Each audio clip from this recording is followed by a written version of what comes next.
Welcome to Dreamcatchers. Our special guest has made Bhangra a household name in Boston. Let us meet the president of Boston Bhangra and South Asian Nation, Mr. Rohit Bhambi. Rohit, welcome to the show. Yes, of course. Thank you so much for coming. So, with a little bit of background about you, you were born in UK, came to United States when you were 5, and you learned Bhangra from your dad, who was also your choreographer. So, what are some of the lessons that you learned from your dad, not just in Bhangra, but about life? Sure. So, one thing I've learned about, a lot about from my dad has been around confidence, has been around family values, has been around culture. Okay. Those three things I'd say are some of the hardest things not hardest things, but some of the things I've learned from my dad. Confidence comes a long way, not just anything you do, but dance and basically everything that you're kind of involved in. Whether it's work, whether it's dealing with people, confidence goes a long way in what you're going to do. Hard work in general, I feel like most parents instill that anyway, especially being Indian, hard work is something that I've been very attuned to, whether it's, doing networking things, being hard work at school or getting master's degrees, etc., whatever I've done, but, kind of building those kind of things out and making sure we're kind of in tune with those things. Okay. Family values and culture, again, very important in Indian culture in general, but family value is something that's been very important to me, especially since my dad has passed away, that just built on it that much more. And then from a cultural perspective, Bhangra is just something I've loved from the very beginning. When my mom was teaching me, when my dad was teaching me, it didn't really matter, but it's just been instilled in me from birth, basically. Great bonding experience too with the family, right? Oh, absolutely. Bhangra is something that's been instilled in us for a very long time.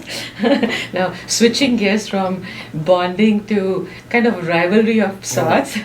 Sure. Now, you were in Boston University and you started Bhangra there, and your brother Amit was in Northeastern. Yes. And you were both, I read, very intensely competitive. Yes. What was that like?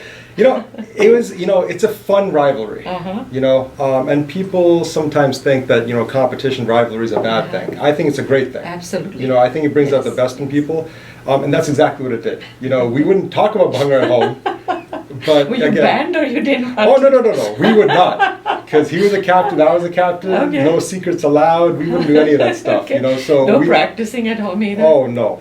Absolutely not. Everything was done at our respective schools, and we were huge rivals. So even when we went to the other person's school, it would always be a chant for the other one to go and all this. So it was very intense back in the day. Things have changed now, right? But it makes it fun too. Oh, absolutely. We had a great time. Again, like I said, it was a fun rivalry. So it's not as though there's none of that kind of stuff. It was really just about fun and who could beat out the other one. Okay. And did the family take sides? No. Again, whenever we went at it, the root for both, and whoever won. The good thing was that we normally came out on top, between me or my brother. So that was good. Wonderful. Now, you started Boston Bhangra in 2000, then South Asian Nation in 2009, and of course the South Asian Showdown in 2010. Yes. Which focuses more on the Bollywood fusion dances. Yes. Now, was it always your dream to start all these programs and the organizations, or was it your dad's dream, or was it a bit of both? So I would say it's really all focused around music, because before we were even doing any of this stuff with the community, we used to be DJs. So before we were even we've always just been into music, so just dancing when I used to be younger, used to like Michael Jackson, Bali Sagu, all these different people, that kind of grew into, we want to do something with this, so that kind of leveraged first into DJing. After DJing, we're like, okay, listen, we got to stop doing, we want to do something else, Then it got more active into dance, and being in the collegiate scene when we really started, that's really where it took off, So I would say that it's been something that's been part of my life since the very beginning, and it's just been a lot of fun. Yes, and when I look at Bhangra dancers, one of the things that I'm most impressed with is their energy and attitude. What do you think makes a great Bhangra dancer?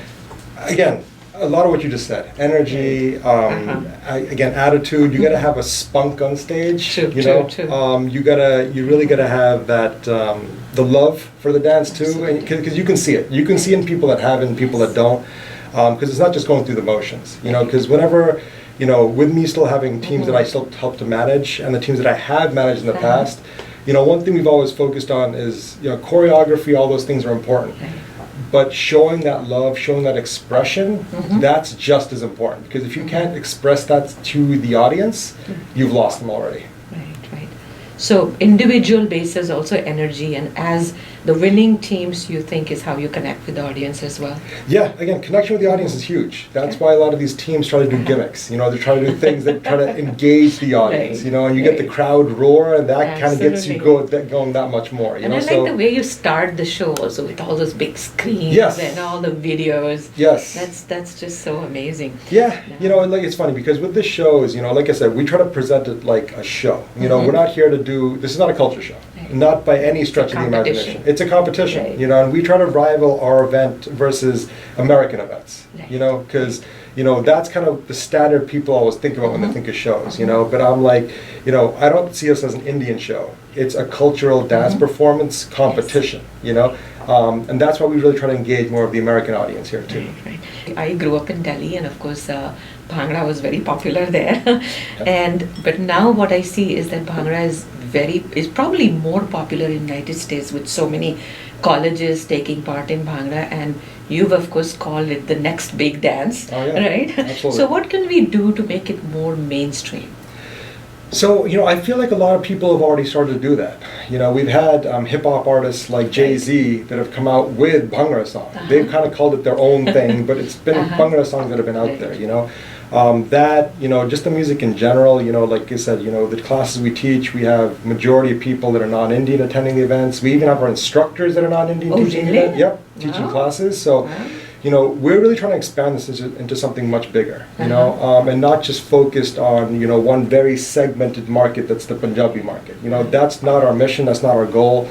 Our goal is to really promote it to the kids, first of all, so that we maintain the culture growing up, because that's one thing we didn't have when we grew up. You know, we had our parents, but there wasn't an organization. Absolutely. You know, so we kind of harness that along with the fact of just the general community. The general community is another big one that we try to target, and we really want, you know, everyone to get engaged. Right, and actually a Bhangra team got into the America's Got Talent as well. Yes. Right? Yep. So that's wonderful. Now, talking of children, because I know that my daughter's generation, they are so much luckier than even what we were, and then following generation with you. Now, Bhangra dancers, what age is a good age to start? 6 or 7. Bhangra? 6 or 7. Yep. And what's your oldest people that you have there? I've had people as old as 60-year-olds come.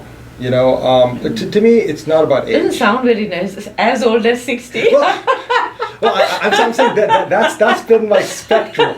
The spectrum. Again, being 60 or 70 or 80. 80 now. Hey, if people can move and do the dance at 80, hey, I'll teach them. And don't have knee problems. Right? Well, it's funny. I've actually had people with knee problems come, and their knees have actually started to feel a little better. Okay. Because it's making them move their joints more and give them more flexibility. So it's actually helped some people, not everybody, but some people. And I think Bhangra is more of a shoulder movement to begin with. At least the very basic shoulder step. heavy. Yes. So talking of that, please share. I know about the costume is very colorful, bright. We have a vest. Today is my vest day as well in Bhangra. Yep. Now, what is the one basic shoulder movement?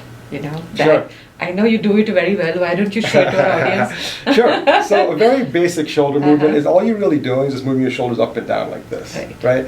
A lot of people, yes, and the hands are, and if I'll go way above the camera angle, right? But again, it's all really in the shoulders here like this, right? And a lot of people think that Bhangra is kind of misconstrued in Bollywood, because they start doing all sorts of stuff and they call it Bhangra, and I'm like, no. Every time I watch this, I'm like, do not think that's Bhangra, please. It's a different ballgame. They can do it in the fusion part, right? Yeah, fusion, absolutely. Right, you know, but when you say Bhangra, half the stuff you see in Bollywood is not Bhangra. So I have to keep correcting people when they come to the class. Right. Okay. So. But that makes it fun. Now, when you're not doing Bhangra, what do you do? So I'm actually professionally a consultant. Oh, okay. You know, so I actually do project management. So, you know, my whole life is revolved around some kind of management, whether it is managing Boston Bhangra or South Asian Nation, or if it's managing projects at work. Okay. And you're married and you have 2 daughters. Yes, right? I do. And both of them learn Bhangra, I heard? Yes, they do. Yes, they do. Now, what about your wife? So it's funny because she's who I consider more of our singer. She's actually competed with us when we used to compete, and she used to sing live. While we did Bhangra to her singing. Really? So yes, like all of us have done it. My daughter, my daughters will do it eventually. They don't have a choice. But not in the Bhambi family. Yes, exactly. They can't escape. So, but my wife's more of a singer. My brother and sister, they both competed with me, and I danced at the respective colleges as well. And mom and dad have, they've been more of our teachers from the beginning. And how did you meet your wife? I met her through Bhangra, actually. Oh, really? Yes. Okay. I was actually at a competition in New York. I met her through friends and went from there. Bhangra has done a lot for you. Oh, yes, it has. I always call it almost like my first true love. Beautiful. Because that's how passionate I am about Bhangra. Because I've been doing it for over 30 years now. So, Bhangra is very important to me. Not to date you, though. Not to date me. Not to date me. Now, what are your dreams for future? My dreams for the future is to, our goal, like I said, is to really promote cultural awareness. That's our mission. And it's not just among Indians; it's among the general community. Because I feel like that helps to benefit everybody. When people think of Indian dance, they think of classical. They might they'll think of Bollywood. I want them to be thinking of Bhangra. Absolutely.